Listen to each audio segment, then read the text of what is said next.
Good evening. I'm going to do that one more time just because it was pretty satisfying. I think it could be even more satisfying. Good evening. Good evening. And welcome to the African Lounge at the Kennedy Center in Washington, D.C. for the second installation of the ArtChangeUS at the Kennedy Center National Conversation Series. We will begin this evening with a blessing and a welcome by the Cedarville Band of the Kanawha Piscataway Nation, on whose land we stand.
Welcome to the land where the waters blend, home to a confederacy of nations for at least 24,000 years. These nations are the Piscataway, Potubako, or the Patuxent, and many others. We are a tall, strong people who know we live in a paradise and treat everything accordingly. Runners have already announced to the town's werewants, governor, and the people that you are in our territory. We are preparing to welcome you by cooking an endless feast. Corn, beans, squash, crabs, and fish fill the air with a delicious aroma. As you arrive into our town, you are greeted first by the clan mothers, who offer brilliant copper and shell gifts. As you enter the longhouse of the werewants, a dance is performed for you, as is done for all welcomed guests. The dance represents the cycle of life inside the medicine wheel and Mother Earth. Inside this wheel, all beings are equal and have an equal voice. Listen as we use our voices and drum to call on the four directions, north, east, south, and west, to help welcome you. Welcome.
Sego.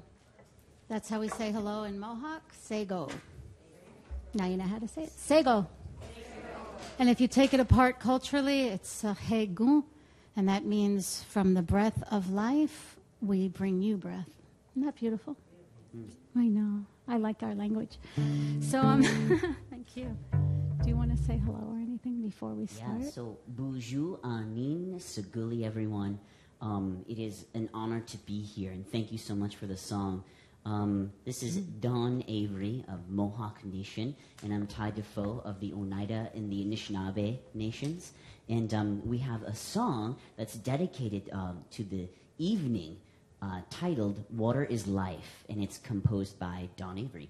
Thank you. With a little bit of Thai in there, too. So the bulk of the song that you're going to hear is actually from a show that we recently toured called Crane on Earth and Sky that was meant to help raise awareness about water issues and the crane and the grasslands. If you want to hear more about that show, we'd love to talk to you about it because it was really a spectacle.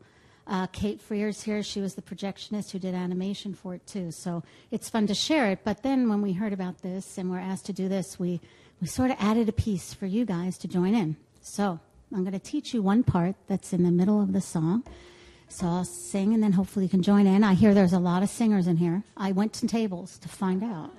And I know you guys can sing. Yeah, it's definitely not an indigenous band if you don't sing. So yes. All right. We're doing this together. So water is life. Try that with me. Water is life. And the next one's a little higher. Water is life. Here we go. Water is life. And then we'll do that again. Water is life. Water is life. And now we're going to really zing it a little because we're very passionate about water is life. Water is life. One more time. Water is life. And then we're going to end with the grounding. Water is life. Here we go. Water is life. You got it. That was beautiful.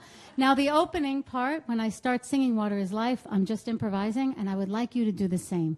Whatever feels like your blessing, strong, passionate way to sing the words Water is Life, you can jazz it up, you can whoop it up, you can do it in any style you'd like, opera, whatever's your thing. Do your own thing for Water is Life, and you'll see how that goes. So thank you for being with us. And Richard, thank you.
Aloha mai kako. Hello, everyone. Aloha. We want to thank you guys for coming tonight. We want to thank our members of the Piscataway tribe, Natalie Proctor, Crystal Proctor, mahalo nui. My name is Stefano Alapai. I am the Project and Development Coordinator for Arts in a Changing America. ArtChangeUS is an initiative housed by the California Institute of the Arts, and we bring together artists, activists, change makers, culture bearers, educators, storytellers to the same place to engage in conversations at the nexus of arts and social justice. We are so excited to be here at the Kennedy Center, and we thank our team here, Garth Ross, Ariel Shelton, for housing us and providing us this beautiful space for this collaboration. So with that, what was ours?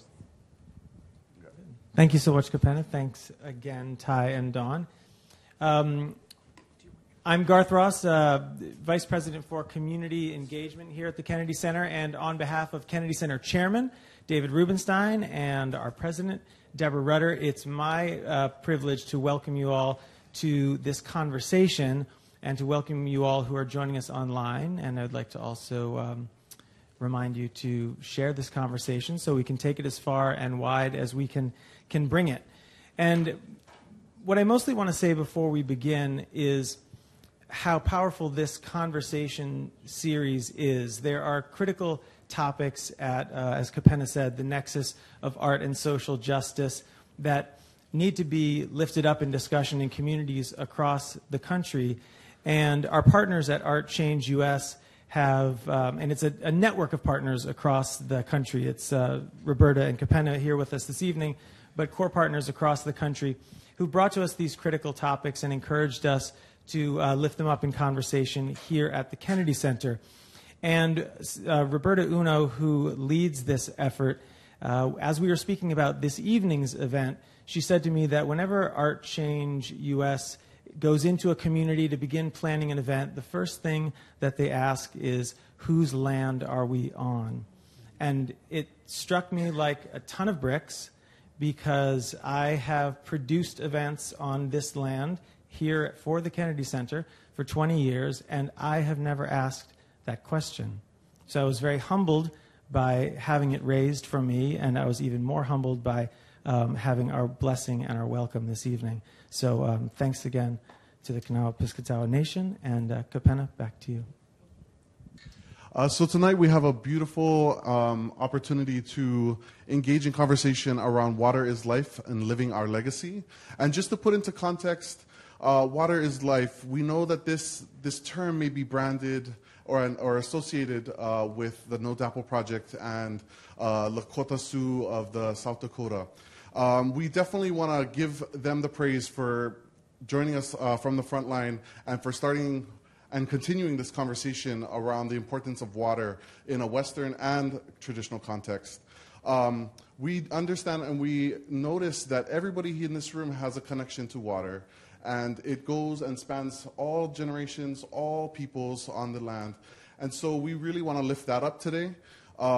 We really want to take a look at what re-indigenizing the arts looks like when we put value or disproportionate value on European art canons or practices. We look at it as a type of self-erasure. And so we're trying to engage that conversation and see what types of practices, what types of questions can we ask, like whose land are we on, and how can that type of conversation start to change how we think and how we engage larger institutions, how we go about our daily lives in the programs we produce, in the conversations we have in this room and outside. So with that, we would like to bring up First Alaskans President and CEO Liz MedicineCrow from Anchorage, Alaska, as well as Ty Defoe, who we met earlier from the Oneida Anishinaabe tribe, a two-spirit multidisciplinary artist. Ty Defoe and Liz, please will you join us? Mahalo.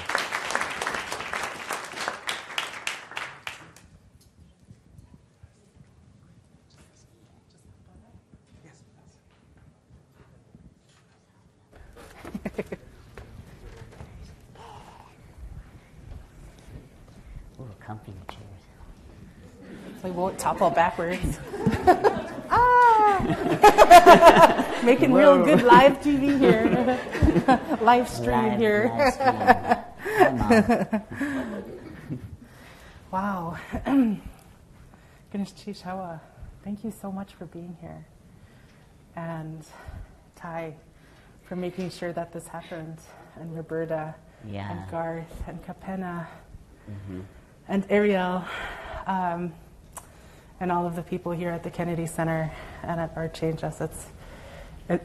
It started off very warm and friendly and continues to be so, and historic. Yes. Historic. I didn't know that I would be walking into an event that, for the first time, for the Kennedy Center, having your people here. Can you teach us how to say the name of your tribe correctly? Kanawha Piscataway. Kanawha Piscataway. Which literally means a long river with a fork in it, or the people who live by the river with a fork in it, the Potomac. Kanawha. We are the people of the Potomac River. Beautiful. So for people couldn't hear that, it was people of the Potomac River, or a river with a fork in it. Yeah. For those folks who are tuning in live. Yeah, that's it. Only we were talking out in the hall, and we say in some of our work that you don't need to necessarily change the whole world in a brushstroke. If you could just change 1 degree, you've changed the trajectory of where things will go. And I'm excited to see what else happens at the Kennedy Center now. Yeah. Definitely. There's no turning back Kennedy Center.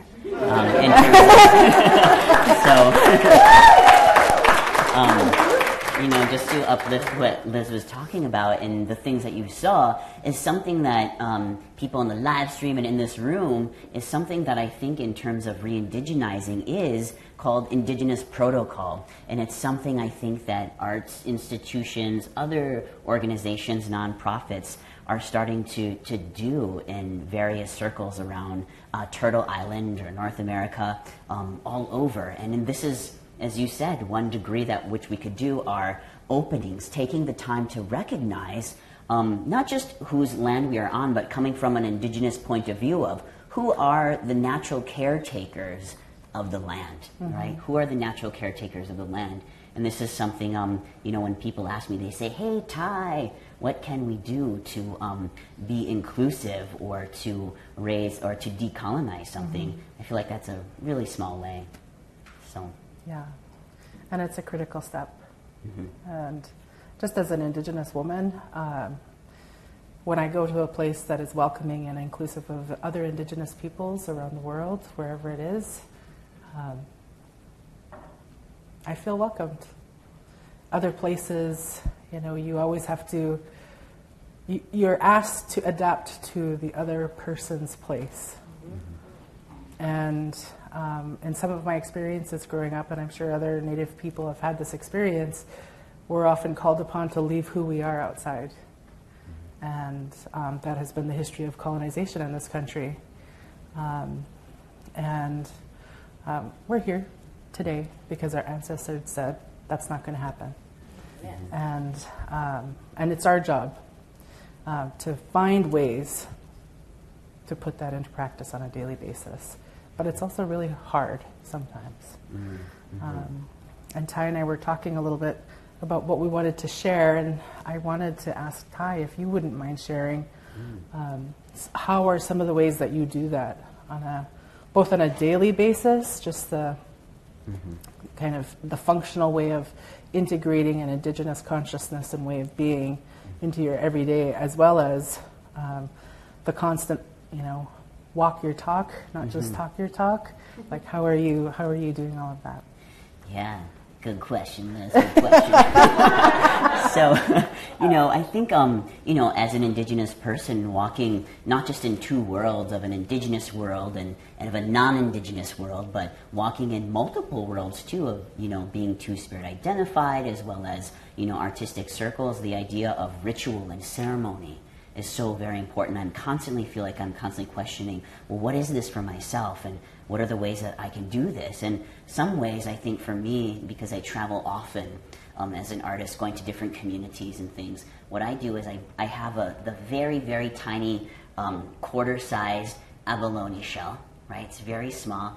People kind of laugh at me because you're used to seeing these big shells, big sage bushes in it. But what I do to get through airport security and things is I have this little tiny shell with a few white sage leaves in there, and have some matches. And in the morning, in like a hotel room, for example, I will light this tiny little sage bowl.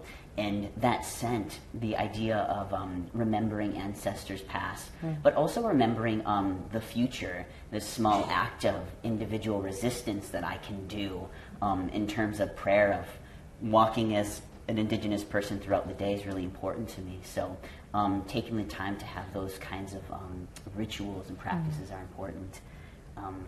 So that's just like one small thing that I do. Another thing would sneak through TSA with your small little prayer kit. Yes, got the prayer kit. So the other thing is that I do because of the interwebs, as we know this evening.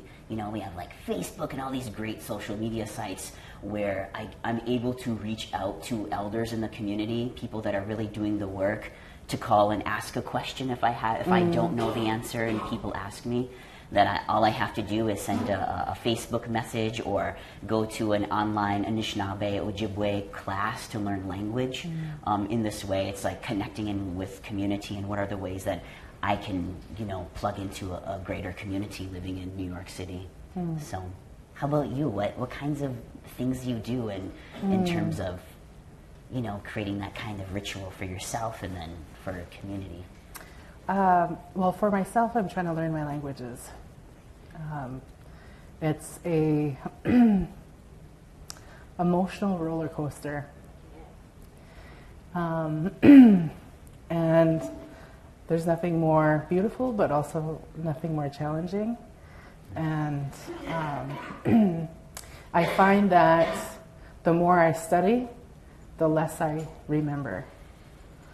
The more I want to do it, and I want to introduce myself and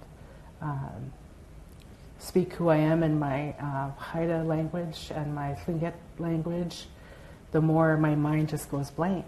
And as much as I even talking about it, I get emotional. As much as I have to represent my community and my family, my clan, and our native peoples, I still draw a blank. So what I've taken to doing now is carrying my little book around that has my introduction in it. So I'm constantly repeating it in my head, and I have a audio recording of my mom saying it, and then of me saying it, so I can get used to the sound and the repetition of it, and getting to a point where I can actually do it without crying.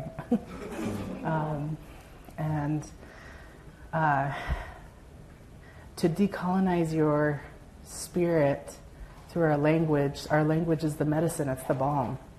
And so it's not an easy one, though. It's not like a lollipop kind of balm. It's a ripping the bandage off kind of balm.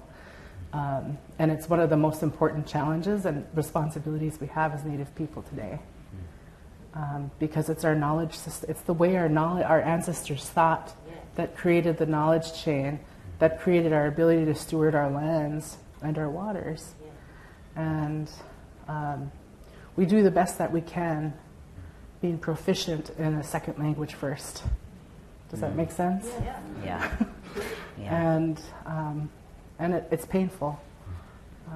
So that's one way that I'm doing it for myself.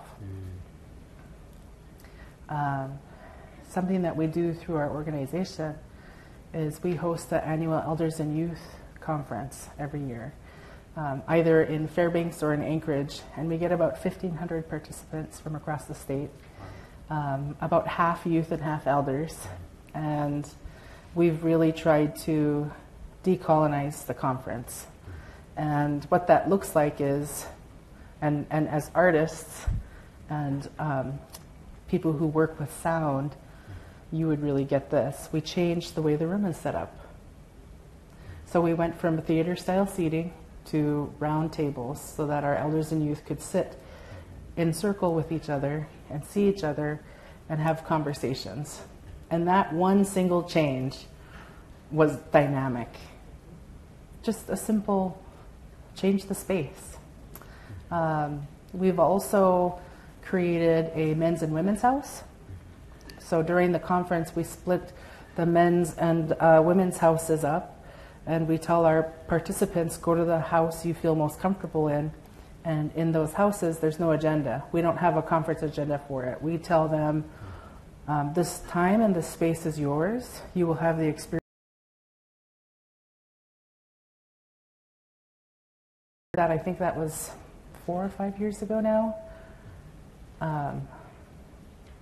It was like lightning had gone off inside of our conference space because suddenly our elders and youth were demanding it. This should be the way the conference is the whole time.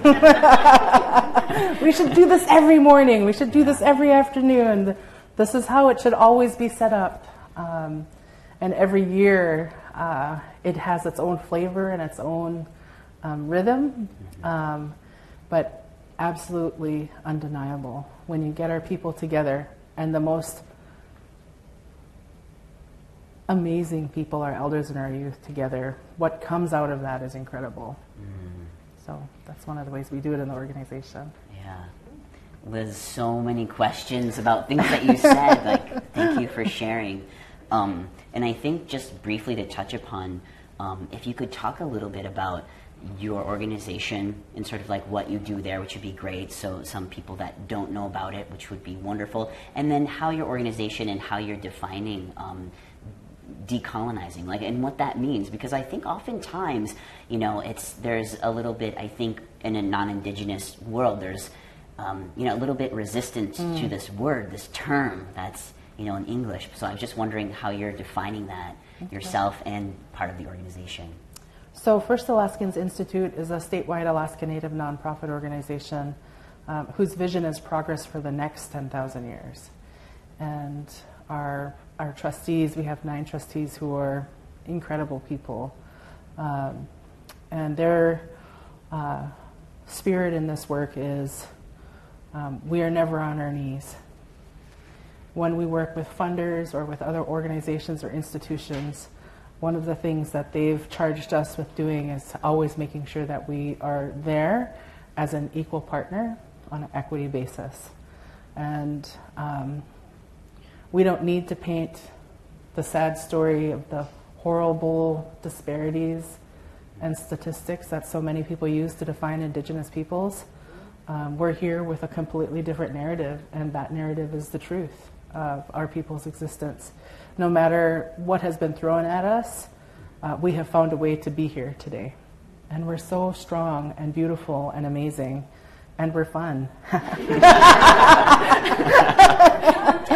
But we do all kinds of incredible work because we have an incredible community. Mm-hmm. And it's through our community that we're able to work with our elders and our youth.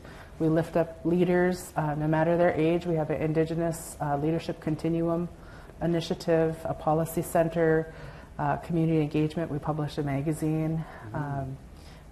We just do some really fun things with incredible people. And the most important thing that we do actually at the Elders and Youth Conference and at other places that we go is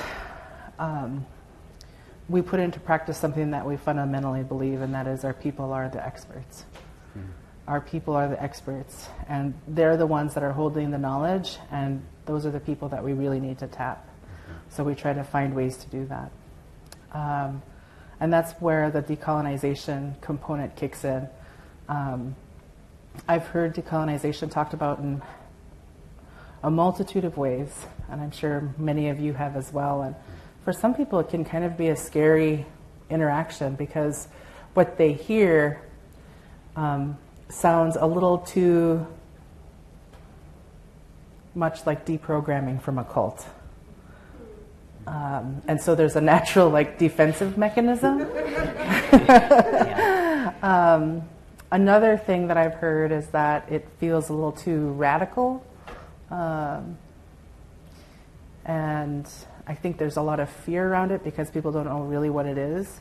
And I think about decolonization like an onion. You're just kind of peeling back the layers, trying to get to the core. And it's a step. It's only a step. It's not the end-all, be-all. It's just a part of the process of ensuring that our people are here for another 10,000 years and that we're doing more than surviving, we're thriving. And I think there are folks who take a very hard line that decolonization means give Indigenous peoples back their lands. And then there are others who are much more philosophical in its application. But for me and for what I've tried to do for myself personally, but also in the work that we do together, is we just try to understand the components that are not Indigenous, know what they are they good or are they bad? They're good for us, bad for us. And what is the Indigenous component? And asking the same questions, because our job here isn't just to, time travel back to the past. Our job here is to prepare our people, our children, to be able to thrive and be self-determined and self-governing moving into the future, for the foreseeable future and beyond. What do you think of as decolonization? Yeah, that's another good question. But I have one tag I actually wanted to ask you about before we turn the tables here. One is about, in communities, there's this sort of, I guess, romantification of Native communities being together and it being peaceful. And sometimes that's not the case. There's so many politics involved in things. That's not how your community is? Wait a minute. Sort of like, how are you, when there are things, there's a disagreement per se, how are you, finding ways to move in a good way, right? This phrase sort of being a pan-Indigenous one in a good way with, looking out for the people and all of creation. How are you finding doing that with the work that you're doing? That's a really good question, and it's a hard question. And I don't think that there's a right answer to it. So we have, as Native peoples, we have these beautiful values that our ancestors left for us. And the way that we think about them in the context of the organization is when we're having to make decisions that are hard, when we're having to, or we're confronted with a tough situation.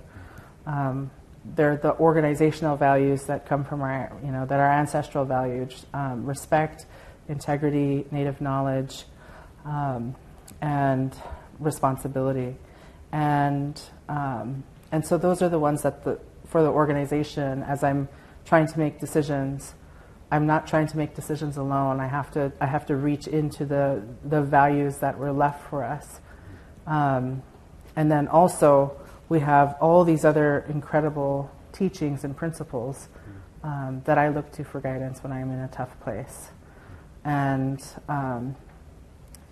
that's the best way that I've found to be as authentic as I can in making really hard decisions.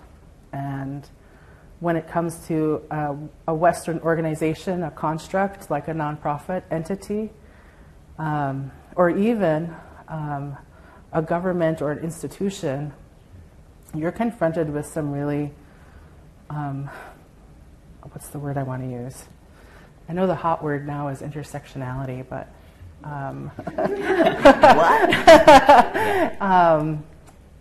crossroads. And sometimes as an Indigenous organization, we can make those decisions in a way that's really coherent and cohesive with who we are as Native peoples. And other times you're constricted by this kind of Western paradigm structure, and it makes it really difficult. But that's our job. We've got to find a way through that. Luckily, it's not stuff that I'm an expert in. I can rely on other people who are way better at that than me, who ask really hard and important questions and help you to lead yourself through a process of, what is the values-based process? What is the values-based response to this situation? That's just for me and for our organization. The tool that we use for our community to do that work is dialogue. And we structured a dialogue process for our Alaska Native Dialogues on Racial Equity that uses our shared values from around the state, because there's about 12, 13 distinct cultures in Alaska. I'm looking at my Alaskans in the audience. There's about 12 or 13 distinct cultural groups in Alaska.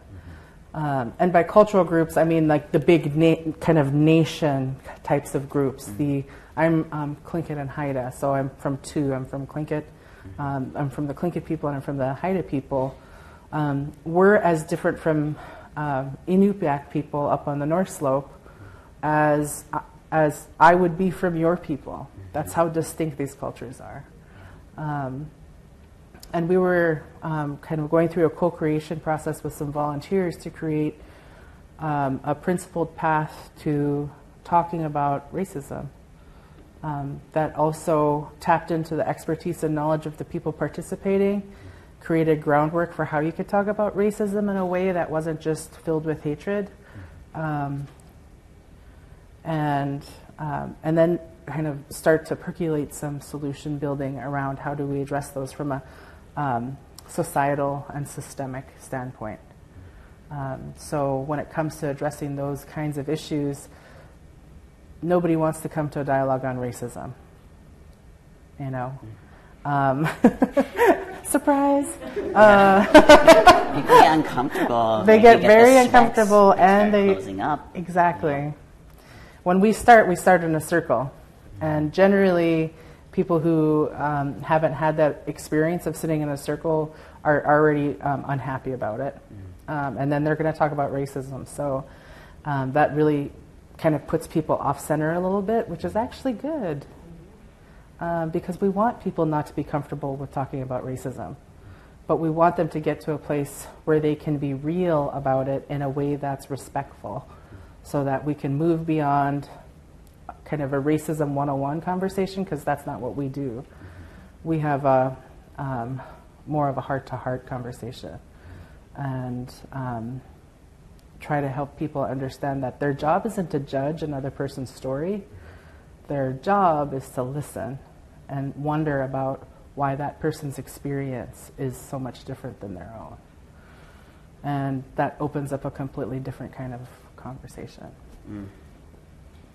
With so many things that you said relate to some things. The question you asked me about doing kind of decolonizing work and re-indigenizing things, you know, being a storyteller and artist and working in different social justice movements like art equity and things like that. Some of the things that you said about consensus voting, about not one person knows everything, but together we know a lot, about leaning into conversations.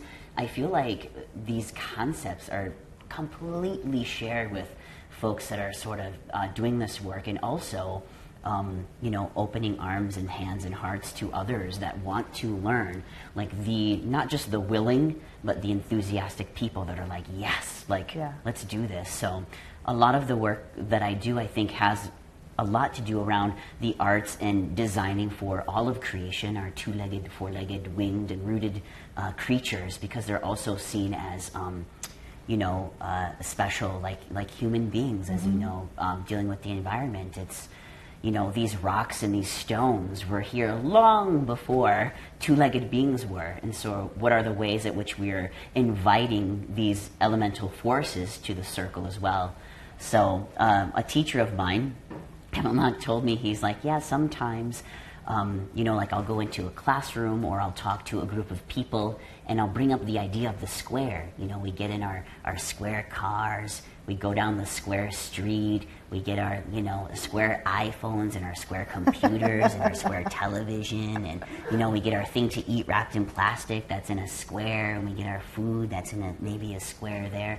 You know, maybe someone's wearing glasses and that's a square, like all these squares all over the place if you look. But, you know, re-envisioning and decolonizing that square and creating these circles of people, you know, these circles of dialoguing and thinking, which takes a long time to ask the question and then have, you know, several people come up with answers and then find the solution. So these are some of the dialogues that I'm having in different artistic circles and community organizing circles that I think are really important.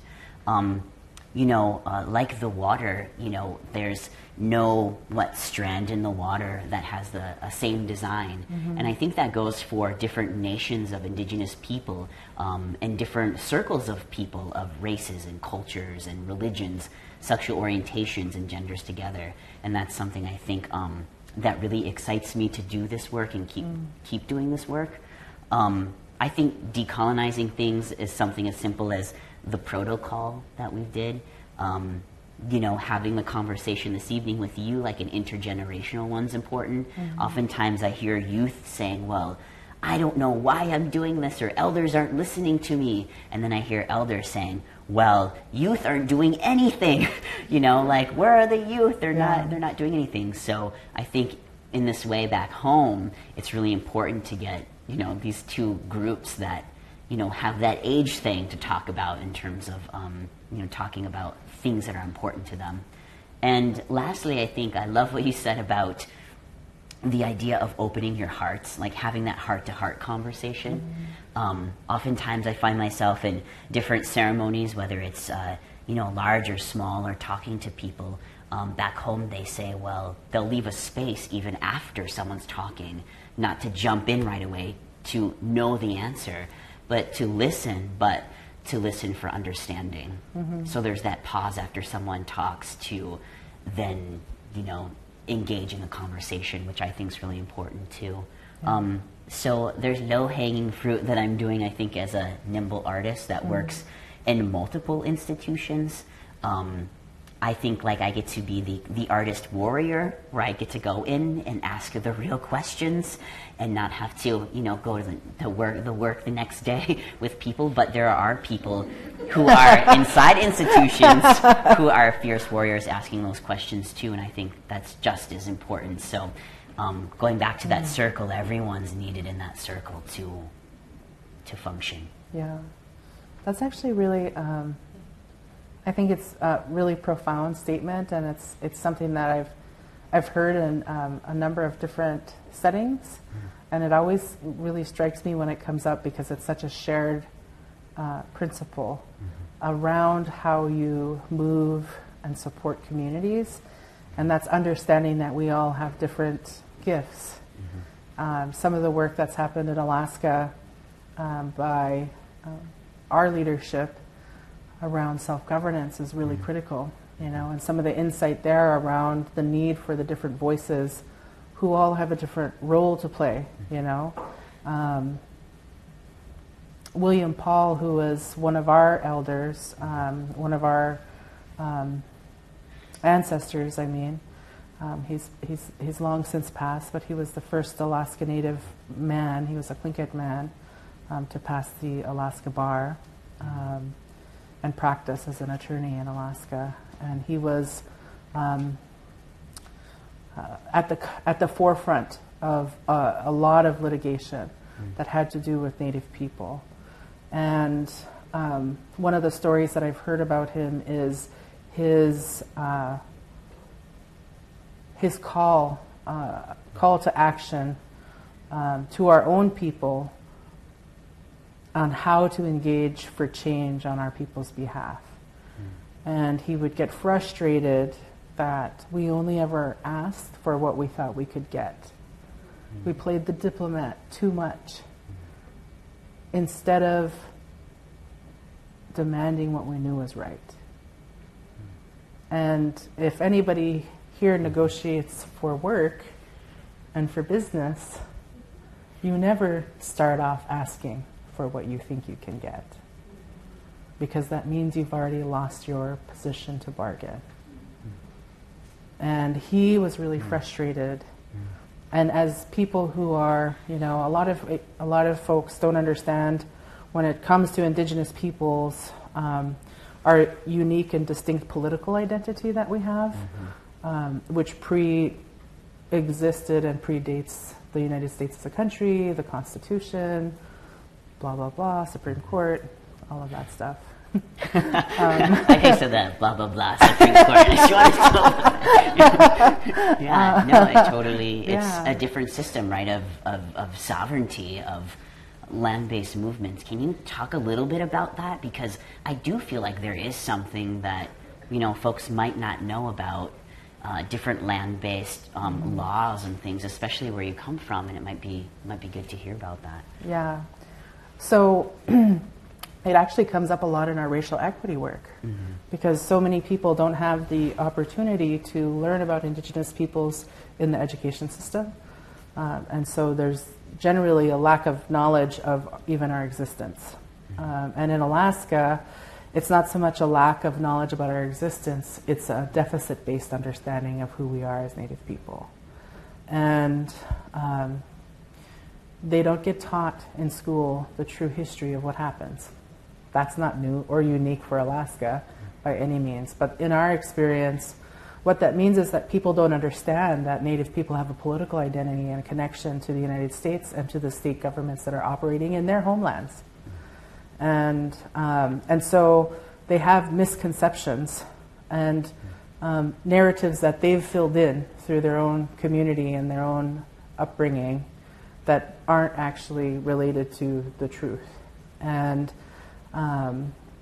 what they're really relating it to is our racial identity as Indigenous people, as a minority group in a country where minorities have protected classes under the law, are protected classes under the law. And so they kind of conflate those two things. And so what we hear in Alaska a lot is, why do Alaska Natives get free health care? Well, we don't get free health care. Our health care is, some people say it's prepaid. Other people describe it as rent. It depends on how you look at it, but essentially, the status of who we are as our identity and our connection to our lands, the way I think about it is kind of like layers. Again, it's kind of like that decolonizing the onion thing. Decolonizing the onion. I want that T-shirt. I want that T-shirt. We will all know what that means. But when I think about it, like from my village, I'm from Giizhiig, I'm Tlingit, and I'm Kachari, that's my clan. I'm of the Raven people, and that's my core of who I am, and that is from that place. I'm from Hit, which is the Kauk house. I'm freshwater mark sockeye salmon. That's my clan. And we come from the islands in southeast, and so that's primary. And then you add on top of that federal, state, city government, and then we also have our tribal governments. And you have to really kind of be fairly expert in how all of these things work to even have a basic understanding of what it is to be an Indigenous person in Alaska. And a lot of our people don't get access to that much of the information. Because we have the federal government, the state government, and the tribes who are the sovereign nations, or the sovereign governments in Alaska. We have 231 federally recognized tribes in Alaska, and there's over 500 in the entire nation, so we are almost 50% of the tribes in the country. And it's super complicated. We were hashtag it's complicated before Facebook was ever invented. So it makes it very hard for people to penetrate what that looks like and what that means. Yeah. But in terms of society, in terms of systems and institutions and the way equity works, because people are only getting this side of the story, and that side of the story is already bad, the race paradigm in this country has to change. And I think everybody gets that. Well, not everybody. But we get that. The other component for Indigenous peoples across the country is that there's also this completely other system that's at work, which houses our abilities to continue who we are, because that existed before the United States. But it also houses a unique relationship with the federal government, the government-to-government relationship, and again, also with the state. And so all I can say is it's complicated, and and the way that you create movements is not by having somebody from someplace far away make decisions about what you're doing in your community. I mean, that is at the heart. That's what self-governance is about. Wow. I think who wants to take Liz's class as I do? I mean, this is like amazing. You don't hear this in school, like anywhere. You know, which is why it's so great to have you share, you know, such just particulars about, you know, the state of Alaska and what's happening there, especially, you know, in the lower 48 too. A lot happening. So I was given these cue cards. Yay, well, not questions. cue cards, but like questions from the audience. And so one question, it's like, can you recall an event in your life that highlighted the importance of decolonizing the arts? So we must have an arts person in the audience, but I guess I'll answer the question. Something, I guess I'll tell a story, since I'm a storyteller, and this is the way I think at which, you know, many people find their way into narrative to hold on to something in terms of making sense of what equity is. I feel like you can sort of subvert form with the arts. And a great example of that is recently I've been working with, you know, puppets and telling stories. And, you know, in Wisconsin, I went back to my community and I went to go ask for stories from the elders, and they were, you know, kind of questioning me, Ty, why are you asking me all these questions? And don't you know these stories already, or you can go to the museum to hear them? And I said, no, I'm going to interview, and I want to hear you tell the story in the way at which you open up and dialogue about it. You know, so that piece actually ended up in doing a puppet performance, and the funding was put up from this little tiny theater company in Wisconsin, in Milwaukee, Wisconsin. It was a nonprofit, and they said, well, we will, partner together, Ty, with you and your team, Ibex Puppetry, and we'll make these puppets, and we will, take these interviewed stories from elders, and we'll put together a story, and like a pageant, we will train different elders and youth and anybody that wants to do it, telling the story through song, dance, and movement. So what we did is we went into the community, and nobody wanted to do it, of course. Like, no one wanted to do it. We went to elder centers. We offered free food. We went to different powwows and celebrations. Like, everyone said, Did you have no. door prizes? We should have had door prizes.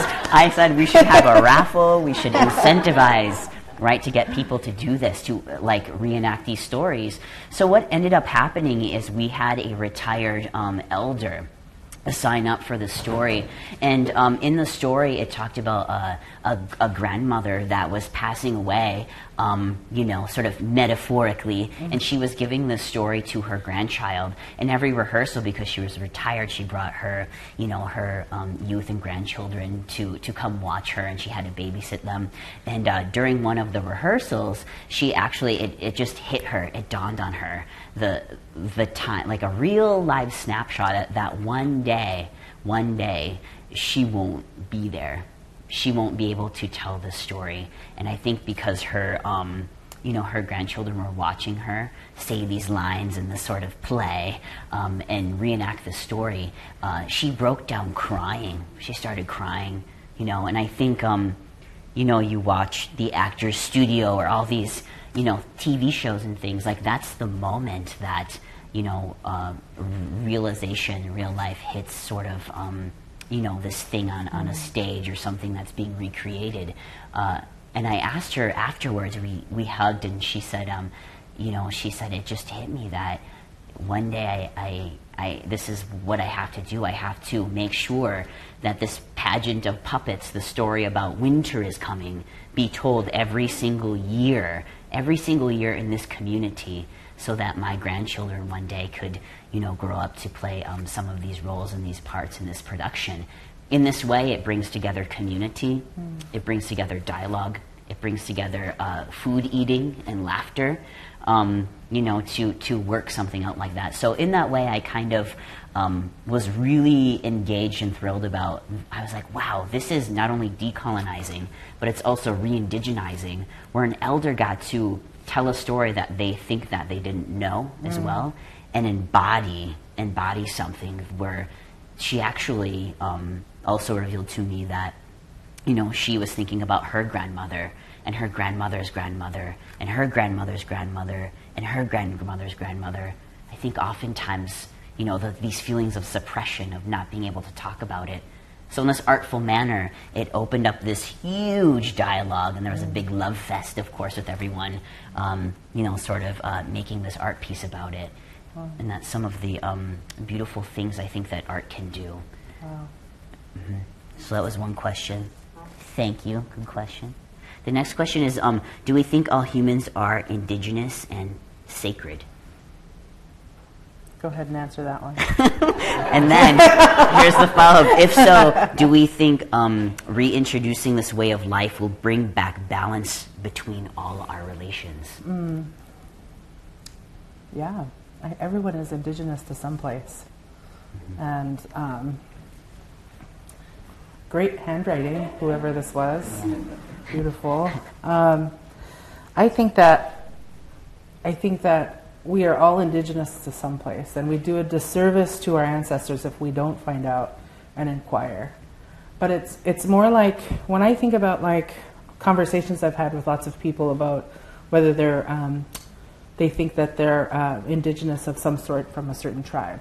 And I'm sure lots of Native people can relate to this conversation where they're like, oh, I have, my grandmother was Cherokee or Navajo or Lakota. And when I think about those times when people tell me that, I'm always really happy to hear it.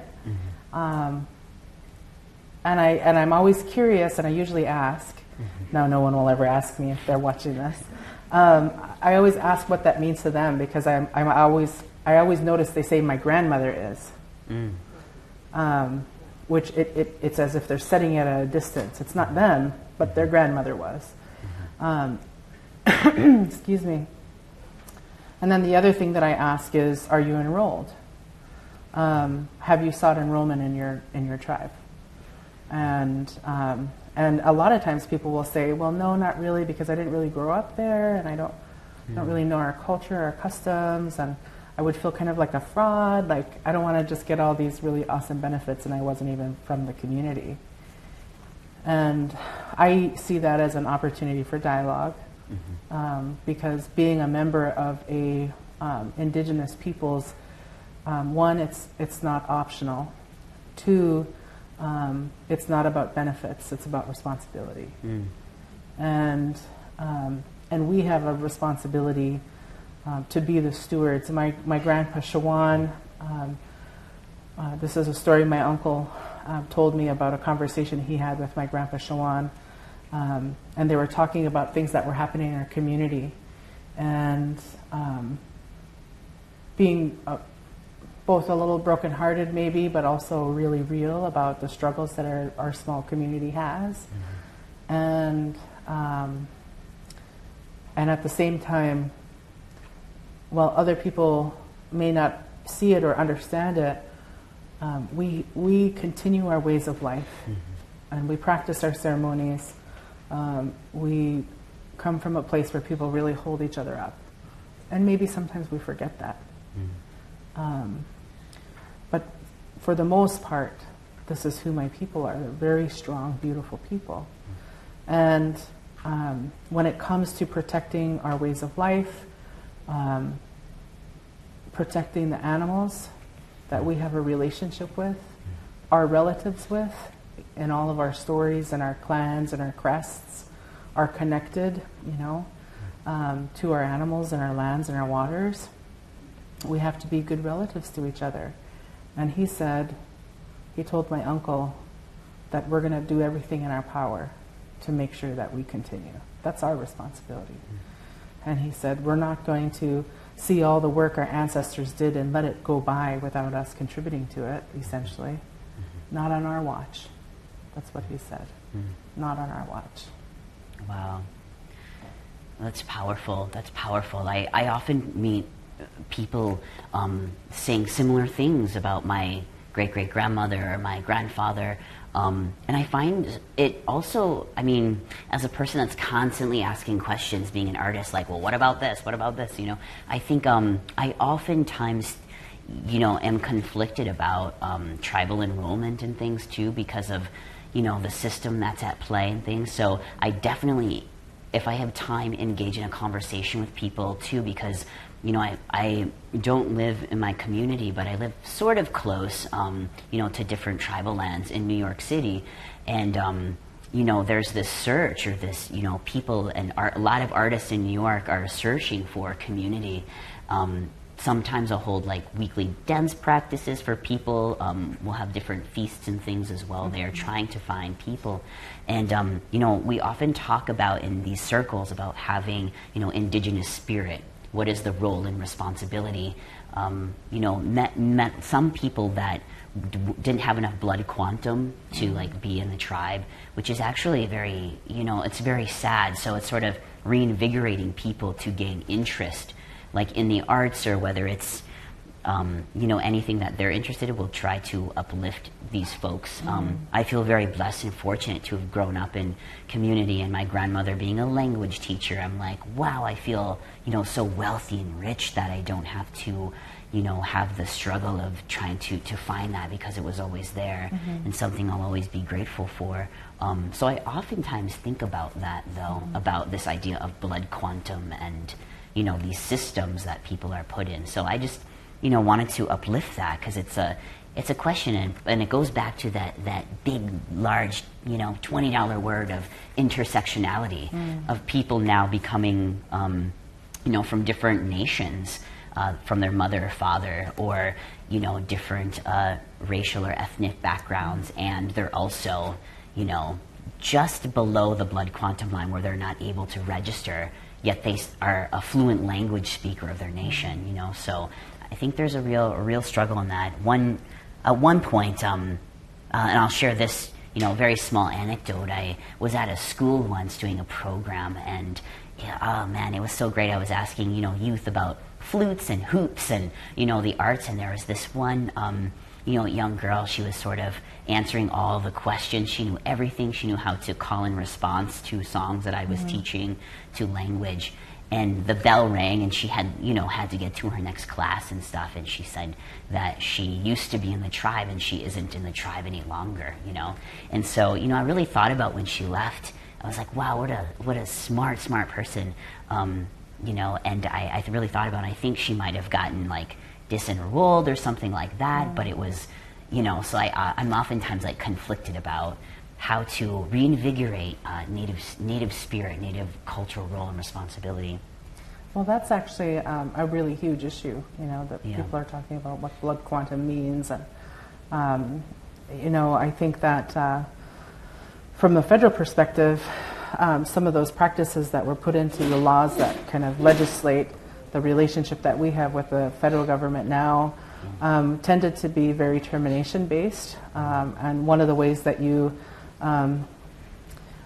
get rid of Native people is to kind of dilute them and wipe them out. Kind of that idea that somehow that blood quantum is a way to create our identity when it's not. And I think that our sovereign governments have the ability and to decide who their members are. And whether we like it or not, there's processes in place for them to make those determinations. And for the most part, I think many of them are in really dynamic conversations about moving from a blood quantum-based system to potentially some sort of inheritor-based system like descendancy or something like that. And many of the tribal nations around the country have been changing that specific dimension of their governance. And I think it's the members themselves, again, as a person who grew up in and really believes in self-governance and self-determination, it's not for anybody else outside of our peoples who should be making those decisions. And I think that it's really interesting how other countries deal with the question. I was at the National Archives here a couple years ago, and we were talking about census data. I know everyone probably just fell asleep when I said the word census, but we were talking about census data, and a researcher that was there said that in Mexico, they did their census all by enumeration, right? Door to door, knocking on the door, having people tell you, and having the enumerator fill out the form for you. So you didn't even fill out your own form; somebody else filled out your responses. And if they asked you what your race or your ethnicity was, and you responded you were Indigenous, their next question was, "Do you speak your language?" And if you said no, they would not mark you as Indigenous on their census. Isn't that? Wow. Yeah. Yeah. That blew my mind when I first heard it. I was like, whoa. Yeah. So it sort of actually takes to this question someone wrote, like, should Indigenous peoples continue to support, go to larger institutions that may not represent them?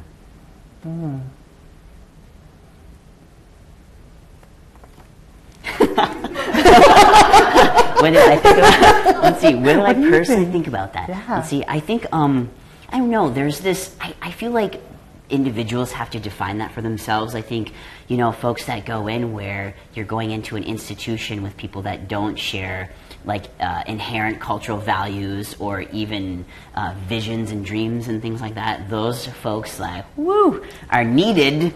I kind of view those people as Trojan horses. The ability to go in and sort of make room, sort of pave the way for others within institutions that, maybe have not any Indigenous people. I feel like it's also an opportunity, I think, to invite others in, which is really, really wonderful.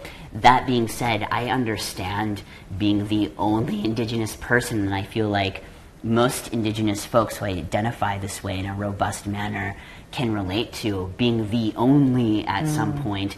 And other people, too, that aren't Indigenous who are marginalized or oppressed can understand being the only in a room and the challenges faced with that. So, I don't know, I'm always questioning and wondering, too, how are people in these institutions, if they are the only, what are the circles of support that I think allies can help? So that's, I don't know, that's a question that y'all can dialogue afterwards, but I'm you know, sort of raising this question about what to do about that, because I feel like a healthy organization or institution looks like a confetti of like different people of races, ethnicities, cultural backgrounds, and things like that. I think on community lands, Indigenous lands, of course, it's sort of making sure all those other identities within community are fulfilled, like having a youth council and an elder council, having something where there's multiple genders and a third gender isn't left out, you know. Some things where we assimilate automatically because of history as Indigenous communities. What are the ways at which we're decolonizing and continue to raise questions and unpack? So that's sort of what I have to say in regards to this question. I really appreciate that, because I think that goes back to the conversation about responsibility. And one of the things that I think a lot about, it's not just our responsibility to decolonize and indigenize in terms of our relationship to the Western world. It's also our job to do that in our own world as Indigenous people, and to push our own growth as to what is possible for our own people, irregardless of these other exterior factors. How far and what can we do and what can we accomplish? And we were talking about Oscar Quegley outside. And Oscar Quegley was one of our giants in Alaska, a Yupik man who, he was a professor, he was a leader, he was a culture bearer, he was an artist, he was a phenomenal artist. And I had a chance to meet him and just have a conversation with him. He was friends with one of my uncles. And I was asking him about something that he had said while he was speaking. And he said, if all you're doing is copying, the art that your ancestors did, you're practicing a dead art. Our job is to create more. It's to learn from them and to build and contribute to it. Otherwise, it's just copying something that no longer has a living context to it. And when he said that to me, it struck me just like it struck you folks when you heard it, because it's so true. My uncle Norman Jackson, who is also now an ancestor, he would say, can someone tell me when tradition stopped? Can you tell me when we were supposed to stop adding and changing our art form? Because of course in our Indigenous communities, we're constantly having conversations about the transformation of our own cultural knowledge, our language learning and speaking, our arts, our cultural aesthetic. All of those things are in a constant dynamic growth. We were never static people. And how do we contribute something that helps it to become stronger? And that's an internal community conversation. Nobody else can come in and say, I don't like your beadwork on this. You know what I mean? Or I don't like the way that you did this ovoid. If they're not from our community and from our context. Because it's our responsibility to contribute to that and to change it and to strengthen it. And go from rudimentary to being able to be poets in the way that we do it. It's constantly building on it. there's something really, I think, beautiful that you said about having internal community conversations and then having like an all nations or all community conversations. I feel like that's something, you know, that this theme for tonight is water, that has brought up a lot of things, I think, in terms of bringing different nations together, the way at which we pray over water, the way at which we use water, you know, different ideas and notions about water. And I think that's like something that's really important. And, you know, out of complete chaos and disarray with like Standing Rock to the tar sands to things that are happening in the Arctic, you know, we are all natural caretakers of the earth. And that's something I think that seems like it rings true for different indigenous communities. This future of a living culture, of not being static. Yeah. So there's a question for you. Whoa. Yeah. For Ty, it says. For You ready? Okay. Did going to art school create tension, conflict, or complement your heritage practice? Yeah, going to art school, you know, I did search for a community. So undergrad, I went to Cal Arts, and I couldn't find any Native peoples there, like at all, except two. And we formed a club.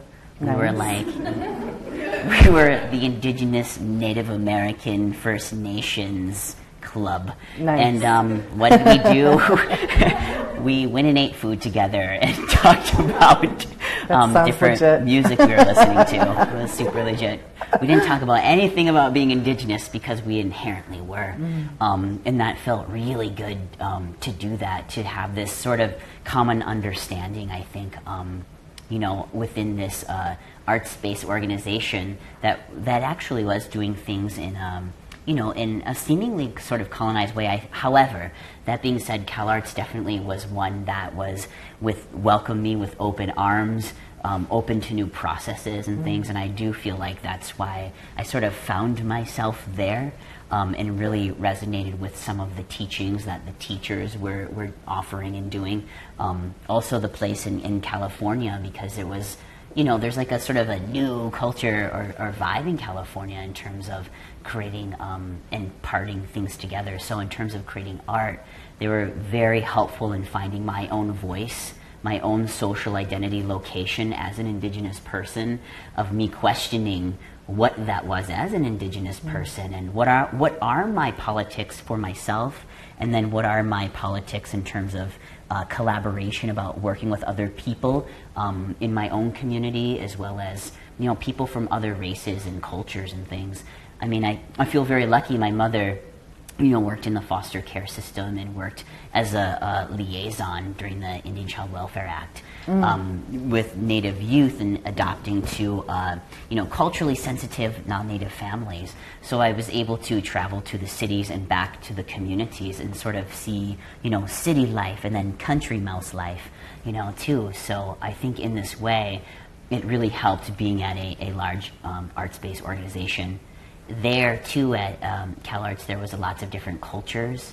They had, you know, like a gamelan ensemble, so I found myself there finding, you know, best friends to talk about their music. So I think through music is the way at which I related to other people and was able to access that for myself.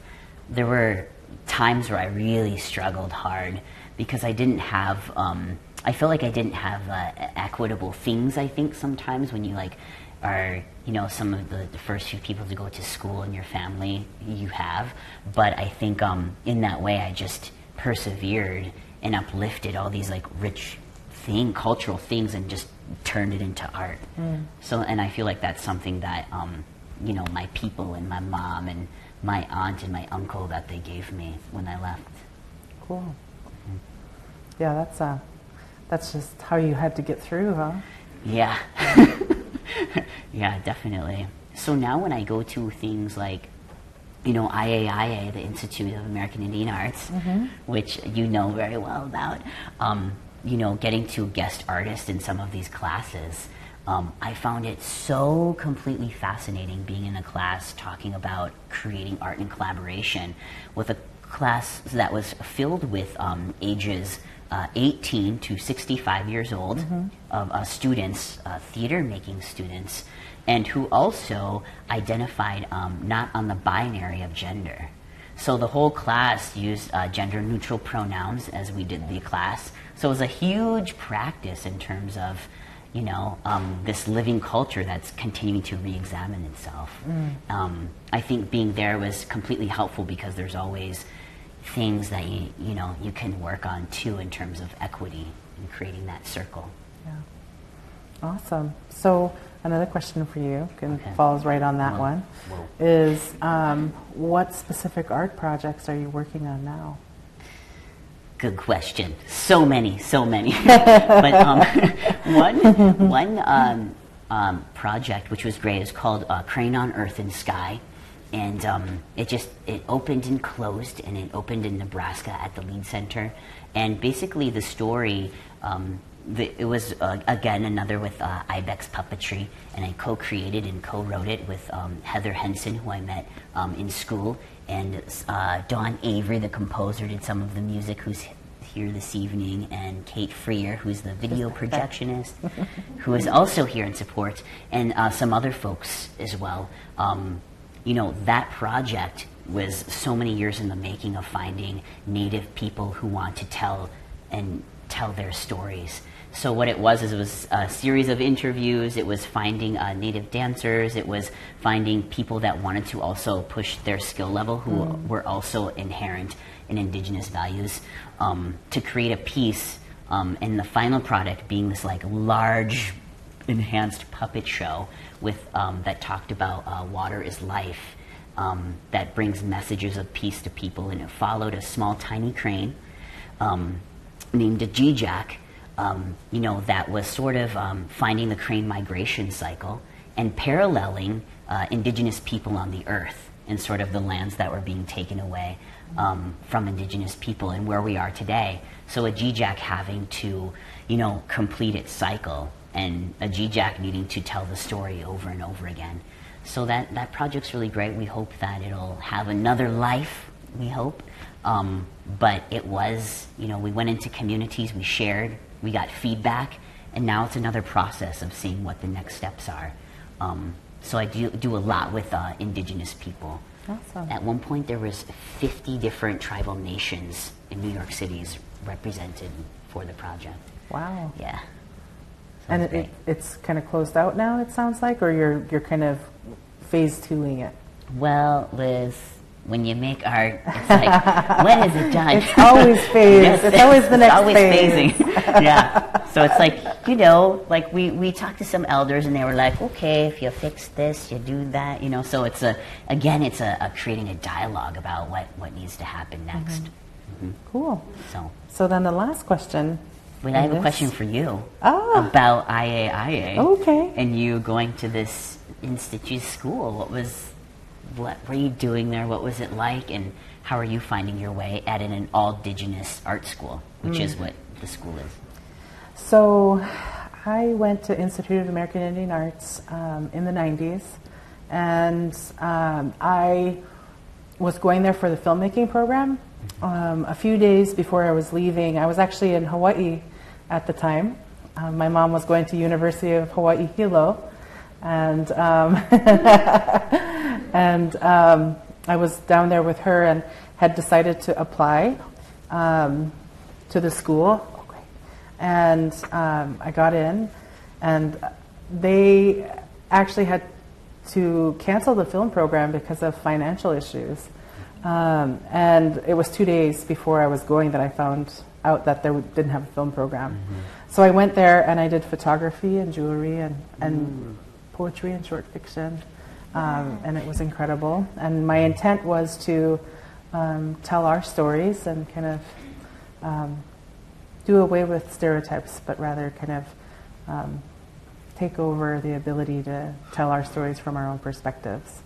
And although I didn't get into my Master of Fine Arts program, so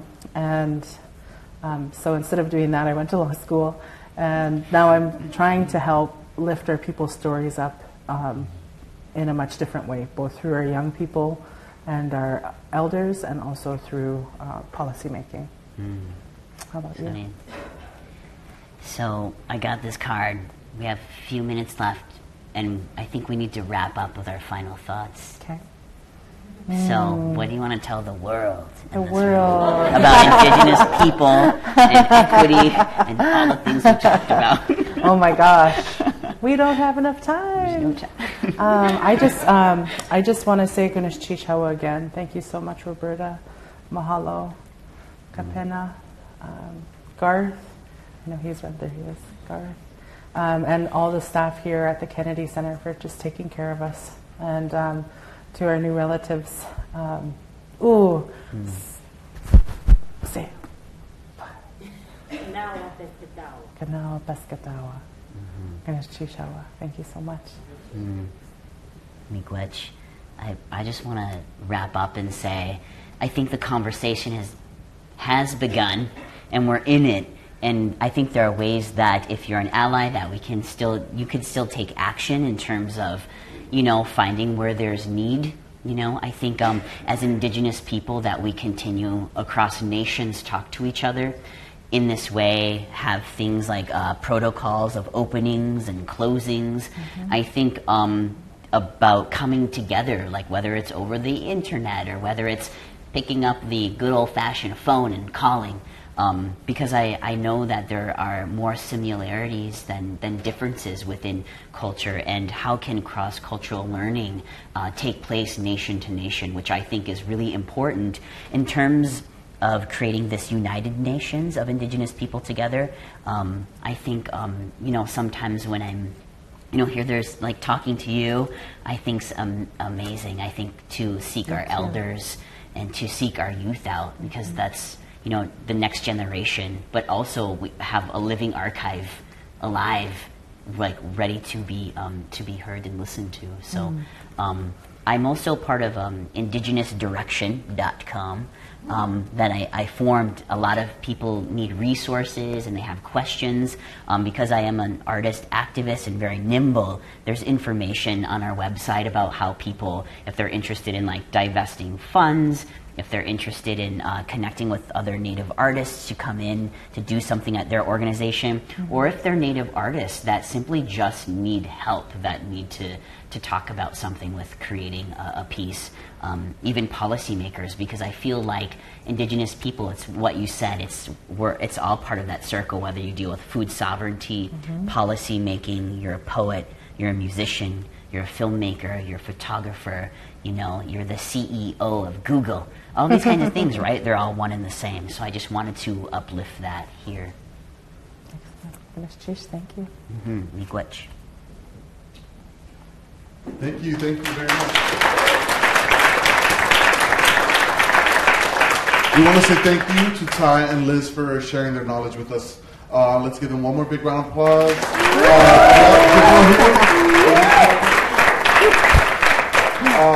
With that, we are going to end this conversation on Water is Life, Living Our Legacy. But we will want to pose this final question to those who are producing programs, those who have the power to ask the question, whose land are we on? Please start that conversation wherever you are, wherever you're based. And we do have the space to kind of gather, and I know there were some other questions out there, so please, let's not end the conversation here, let's keep it going. Let's connect intersectionality, as was mentioned before, so that this does not end here. We're not practicing a dead art, right? So let's continue that. Mahalo. Thank you.